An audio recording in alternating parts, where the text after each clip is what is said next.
Salut tout le monde, j'espère que vous allez bien. Écoutez, moi ça va nickel comme d'habitude. Donc aujourd'hui je vous retrouve pour une nouvelle vidéo qui sera le Mid-Year Freak Tag, donc le bilan de mi-année. Donc c'est parti.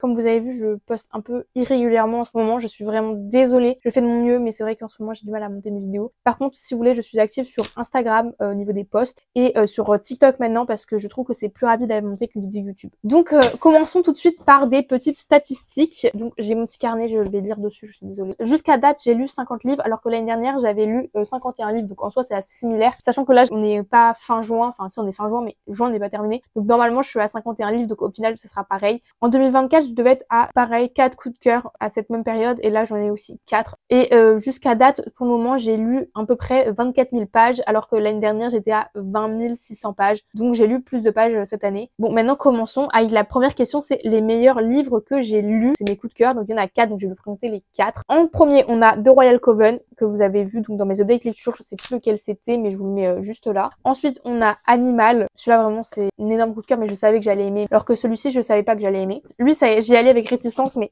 The Sword of Kaigen, vraiment lui je m'attendais vraiment pas à l'adorer et lui c'est vraiment un énorme coup de cœur, d'ailleurs c'est mon plus gros coup de cœur pour le moment de l'année. Et ensuite on a Le Royaume de Pierre d'Angle, donc c'est le tome 4, j'ai mis un coup de cœur mais en soi c'est pour l'ensemble de la saga parce que je n'avais pas encore mis de coup de cœur pour cette saga et je me suis dit bah, j'allais le mettre pour ce tome là, mais en soi c'est l'ensemble de la saga et c'est pas le tome là parce que c'est vrai que ce tome j'ai un peu moins aimé, mais je pense que c'est surtout parce que je vais quitter le monde et je me dis que j'allais pas avoir de suite, du coup ça m'a un peu déçu. Question 2, les meilleures suites de saga. En premier, il y a Shatter Me. Bon, je vous ai pris le tome 1, mais en soi, je suis à Init Me. Donc, c'est le tome 3. Sans compter les novellas. Pour le moment, j'ai envie de vous dire que plus j'avance dans les tomes, plus je trouve que Juliette, notre protagoniste, elle évolue énormément. Donc, je trouve qu'il y a une bonne évolution dans cette saga. Donc, vraiment, meilleure suite de saga pour le moment. Ensuite, on a Ciel d'orage. Donc, c'est la saga des mystères. Donc, en soi, qui est Sol de brume, qui est le tome 1. Celui que j'ai lu du coup en 2025, c'est Ciel d'orage. Et donc, meilleure suite de saga. Vraiment, lui, il a répondu à toutes mes attentes que j'avais eues par rapport au tome 1 et 2. Et ensuite, pour terminer, on a la partie 2, donc Un jour de nuit tombée, même si c'est pas vraiment une suite, mais pour moi, du coup, c'est une suite parce qu'il est coupé en deux, sachant que j'avais lu la partie 1 fin 2024 et j'ai commencé début 2025 avec celui-ci. Donc, je le compte. Super suite, j'ai adoré. Et vraiment, Samantha Shannon, ça a plu. Pépite, je vous la conseille à fond.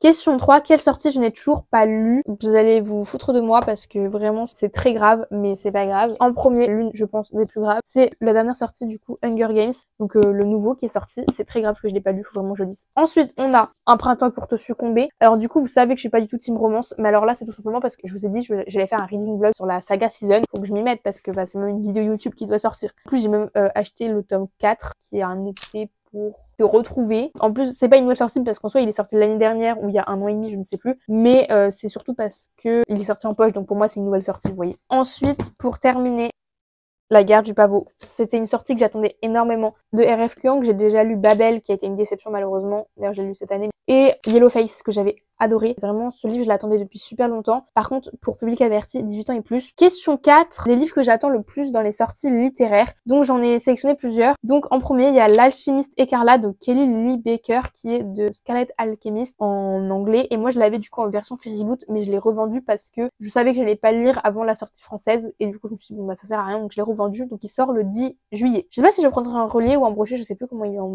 relié. Faudrait que je vois. Ensuite, ça c'est quand je l'avais écrit, mais du coup, pour moi, il était pas sorti, mais du coup, il est sorti, genre, je crois, cette semaine, quand je vous filme la vidéo. J'ai oublié d'écrire l'auteur, mais du coup, c'est Les Cœurs Oiseaux aux éditions Rivka, qui me donne extrêmement envie. De toute façon, les éditions Rivka, j'aime beaucoup trop leurs livres, et à chaque sorte de bons livres, presque tous les livres que a sorti Rivka, même Prospérine virgule point, me donne très envie.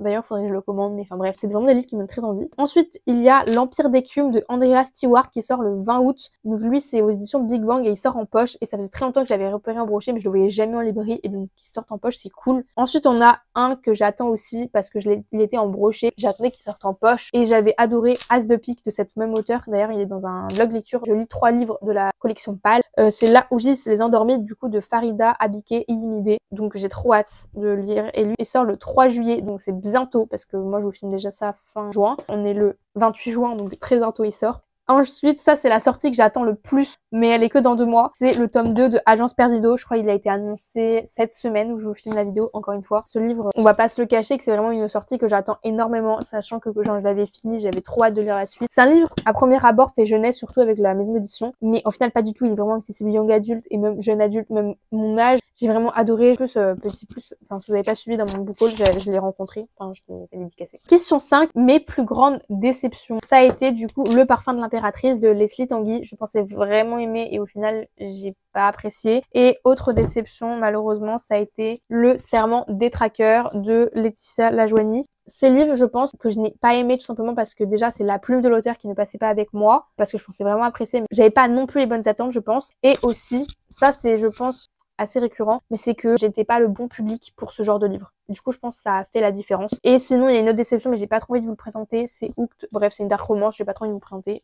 On passe rapidement. Voilà. Et au contraire, quelles ont été mes plus grandes surprises? En premier, du coup, on a Je suis ton soleil de Marie Pavenko. Lui, je l'ai lu dans un blog lecture. Et vraiment, je m'attendais vraiment pas à apprécier. Je pensais que ça allait être un 3 étoiles, pas plus. Et au final, j'ai adoré. C'était une petite bulle de joie. Ça rapporte de l'espoir dans ta vie et c'est vraiment drôle et tout. Je m'attendais vraiment pas à apprécier. Ensuite, on a God Killer de Anna Kanner. Alors lui, j'allais avec un peu de réticence, je vais pas vous le cacher. J'avais pas vu vraiment d'avis, mais j'avais vu des avis assez mitigés, donc je ne savais pas trop. Je pensais vraiment pas apprécier, ça a été une énorme surprise, j'ai adoré. Parce que j'avais vu beaucoup d'avis comme quoi il était lent à se mettre en place, c'était vraiment un tome introductif et moi franchement j'ai adoré. Question 7, mes nouveaux auteurs préférés. Sans surprise du coup, on a Jeff Wheeler du coup de la saga des mystères. On a Samantha Shannon que même si je l'ai découvert, je l'ai vu, j'ai abîmé. Que j'ai découvert l'année dernière, du coup, en juillet 2024, du coup, mais en soi, ça compte un peu aussi, donc Samantha Shannon. Et on a aussi, du coup, Pascal Kivigé, qui a, du coup, écrit Le Royaume de Pierre d'Angle. Vraiment,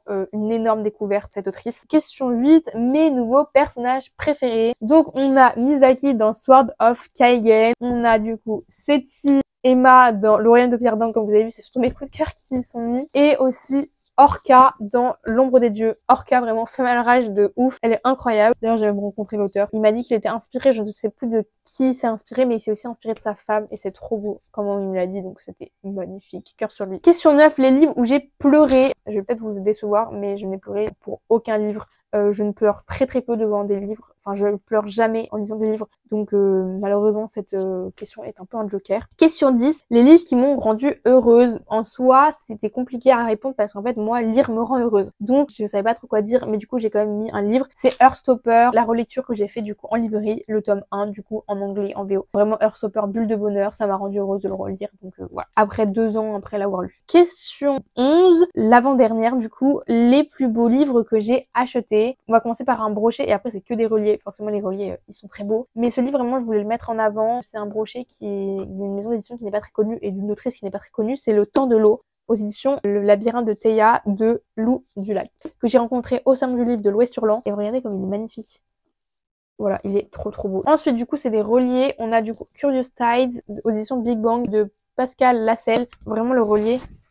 Je trouve que Big Bang et Brajon ils font des livres assez qualitatifs. Ensuite on a Sorcery of Thorn, donc de Margaret Rogerson aux éditions Big Bang. Je pense qu'on n'a pas besoin de nous présenter, il a tellement été montré plein de fois, mais il est très beau. D'ailleurs, je sais pas si vous savez l'anecdote, mais du coup, lui, il est annoté. Mais la vraie anecdote, c'est que je l'ai vu tout cassé, donc j'avais dû l'échanger. Donc ceux qui n'avaient pas vu, genre là, il était tout cassé. Ensuite, on a La guerre sans fin de Daniel L. Jensen aux éditions Brajlon. Alors franchement, je l'ai mis parce que c'est la même DA en fait que les autres tomes. Et vraiment, j'aime beaucoup comme ça qu'ils ont fait pour Le Pont des Tempêtes et tout. Et ensuite, le dernier, même si je préfère l'édition Fairyloot, je trouve que quand même de Sactus avait le taf, c'est Les aventures d'Amina Al-Serafi de Shannon Chakraborty, édition Sabran. Ils ont fait un beau taf, je trouve. Magnifique carte. J'aurais adoré avoir la campagne de précommande, mais je l'ai pas faite, donc bon, ça c'est mon problème. Question du coup 12, la dernière. Les livres que je dois absolument lire. En premier, on a La Cour des Miracles de Victor Dixon, édition Robert Laffont dans la collection R. Donc c'est le tome 2 de la saga Vampiria. J'avais comme relu le tome 1 pour pouvoir lire le tome 2 et au final, j'ai toujours pas lu. Sachant que j'adore la plume de Victor Dixon, donc lui, il n'attend qu'une chose, c'est d'être lu. Alors lui, c'est... Vous avez le droit de vous foutre de moi dans les commentaires, c'est La Reine sans royaume de Holly Black aux éditions Rajo. Grave, parce que ça fait 2 ans que j'ai commencé la saga, j'ai toujours pas terminé. Voilà, tout bon. Faudrait que je m'y mette. Et le dernier, lui aussi, il est très grave. La Cité de Laiton, aux éditions de Sexus de Shannon Chakraborty, encore une fois de plus. Tout simplement parce que c'est un super livre, je le sais, que je vais aimer. Si vous voulez le relais, il est comme ça. Et ça fait 2 ans qu'il est dans ma palle, donc il attend qu'une chose, c'est d'être lu. Donc voilà pour ce bilan de mi-année. Si vous avez plu, n'hésitez pas à le liker, à vous abonner, à me suivre sur mes autres réseaux sociaux qui sont donc BookTok, Bookstagram, où je suis assez active, plus que sur YouTube actuellement. D'ailleurs, si vous avez lu l'un de ces livres, ou si vous avez dans vos pales, dites-moi tout ça dans les commentaires. Et sur ce, je vous dis à la prochaine pour une prochaine vidéo. Salut!